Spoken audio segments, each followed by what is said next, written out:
Assalamualaikum warahmatullahi wabarakatuh.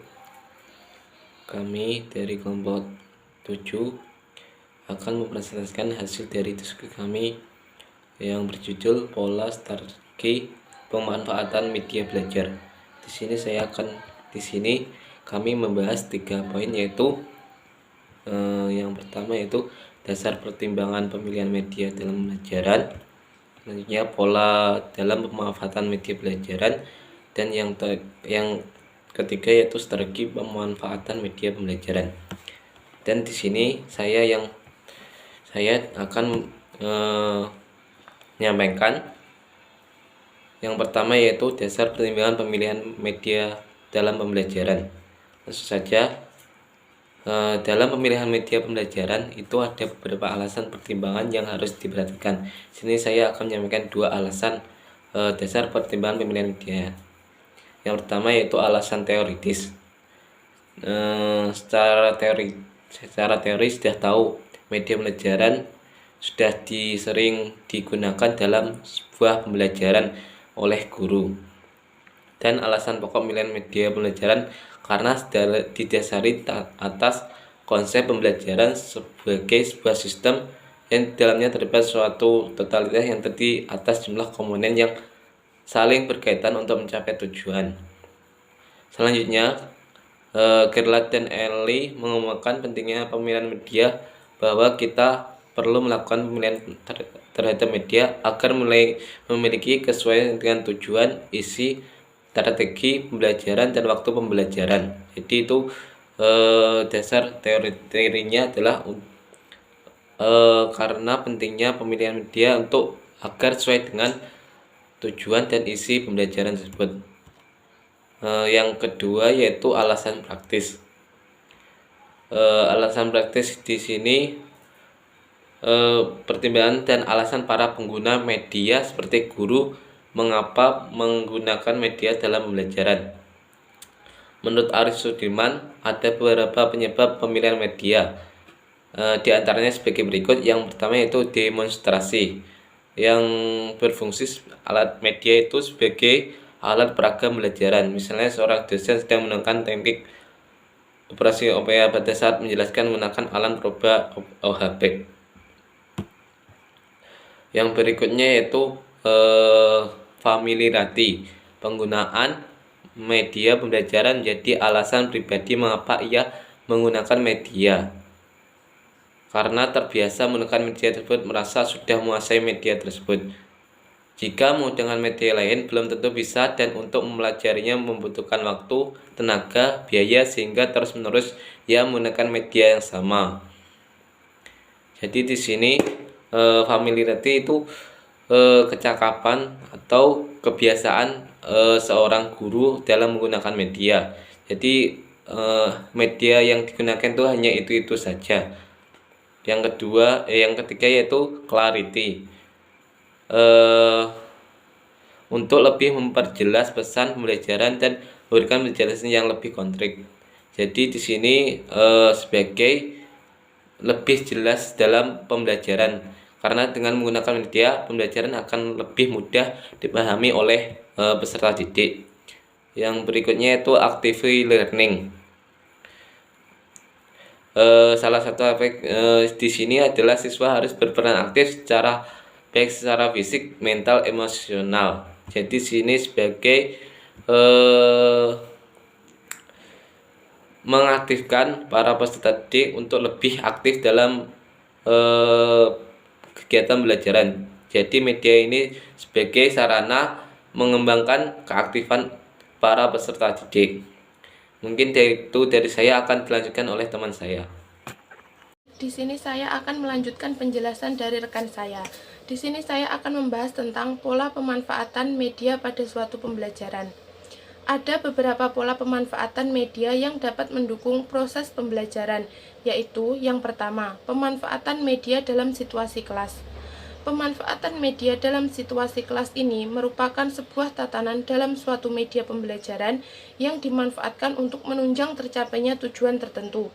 Dan juga pemanfaatannya harus dipadukan dengan proses belajar mengajar dalam situasi kelas. Dalam merencanakan penggunaan media itu, guru harus melihat tujuan yang akan tercapai, materi pembelajaran yang mendukung tercapainya tujuan itu, serta strategi belajar mengajar yang sesuai untuk mencapai tujuan tersebut. Media pembelajaran yang dipilih haruslah sesuai dengan ketiga hal tersebut, yaitu tentang tujuan, materi, dan strategi pembelajaran.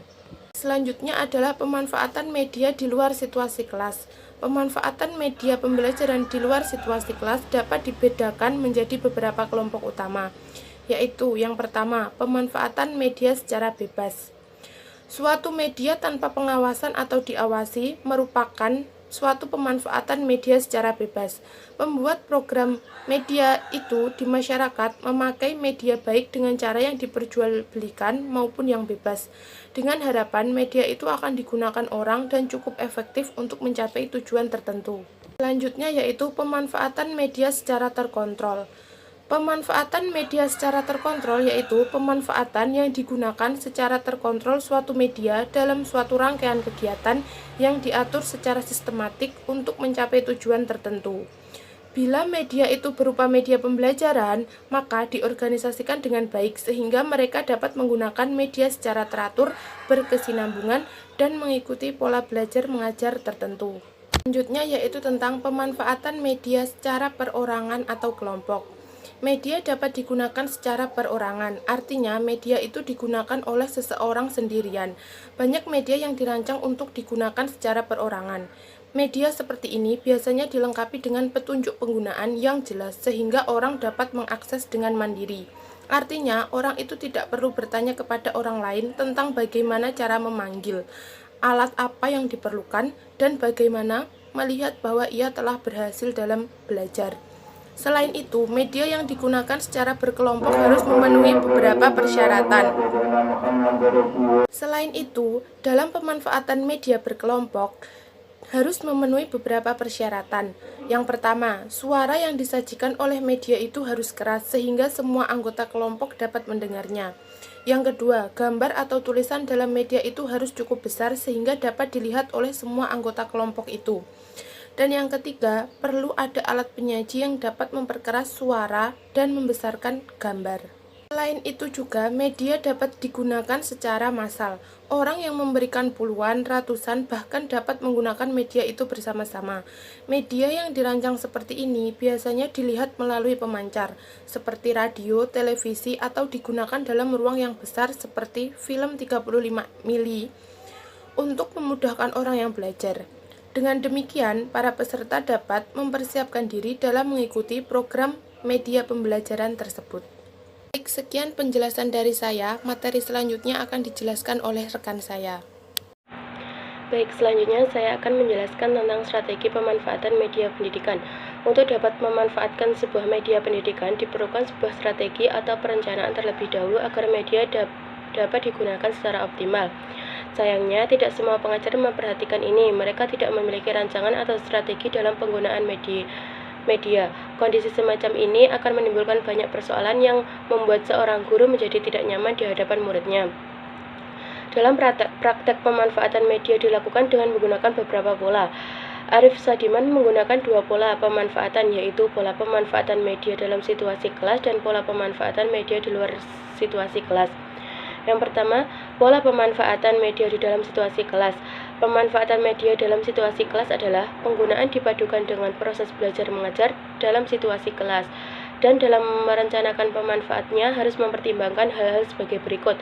Yang pertama, tujuan yang akan dicapai, materi pembelajaran yang mendukung tercapainya tujuan, dan strategi pembelajaran yang sesuai untuk mencapai tujuan. Jadi, penggunaan atau pemanfaatan media dalam situasi kelas adalah benar-benar harus mempertimbangkan ketiga hal tersebut. Dan yang terpenting adalah media yang disajikan di ruang kelas di mana guru dan peserta didik harus hadir bersama-sama dapat berinteraksi secara langsung. Yang kedua, pola pemanfaatan media di situasi kelas. Dalam pemanfaatan media di luar situasi kelas, ini ada beberapa cara, yaitu pemanfaatan secara bebas, secara terkontrol, perorangan, dan cara kelompok. Pemanfaatan media secara bebas adalah media yang digunakan tanpa diawasi dan dikontrol, pemakaian menggunakan menurut kebutuhan masing-masing. Contohnya adalah pemakaian kaset pelajaran bahasa Inggris dan pemanfaatan program siaran radio pendidikan. Setelah sebuah media pembelajaran kita tentukan berdasarkan pertimbangan di atas, kita lalu menyusun strategi atau langkah-langkah tepat dalam pemanfaatan media yang ada. Secara teknis, strategi dan memanfaatkan media pembelajaran dibagi menjadi 3 tahap, yaitu yang pertama, tahap persiapan sebelum menggunakan media. Tahap persiapan sebelum menggunakan media tentunya tidak akan berpisah dengan perencanaan atau persiapan dalam melakukan pengajaran. Dalam tahap persiapan pembelajaran menggunakan sebuah media tertentu, kita sebaiknya memperhatikan beberapa hal sebagaimana dijelaskan di bawah ini. Yang pertama, analisis karakteristik umum kelompok sasaran. Yang kedua, merumuskan tujuan pembelajaran yang ingin dicapai.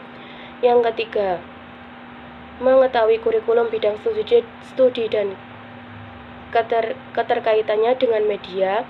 Yang keempat, merancang, modifikasi, dan mengembangkan materi dan metode yang tepat. Yang kelima, percobaan sebelum menggunakan media. Yang kedua, saya akan menjelaskan tentang kegiatan selama menggunakan media. Setelah memilih materi yang tepat, diperlukan persiapan bagaimana dan beberapa banyak waktu yang diperlukan untuk menggunakannya. Saat pelajaran dimulai, sebelum media digunakan, seorang guru harus menyiapkan psikolog peserta didik untuk menerima materi. Untuk itu diperlukan beberapa cara, diantaranya mengajukan beberapa pertanyaan, menceritakan dengan singkat isi dan dari media yang digunakan, dan yang terakhir menunjukkan persoalan tertentu yang secara penyelesaian ada pada penggunaan media. Dan yang terakhir, saya akan menjelaskan tentang kegiatan tindak lanjut. Maksud kegiatan tindak lanjut ini ialah untuk menjaga apakah tujuan telah tercapai dan untuk menetapkan pemahaman terhadap materi instruksional yang disampaikan melalui media bersangkutan. Untuk itu, soal tes yang disediakan perlu kita kerjakan dengan segera sebelum kita lupa isi program media tersebut.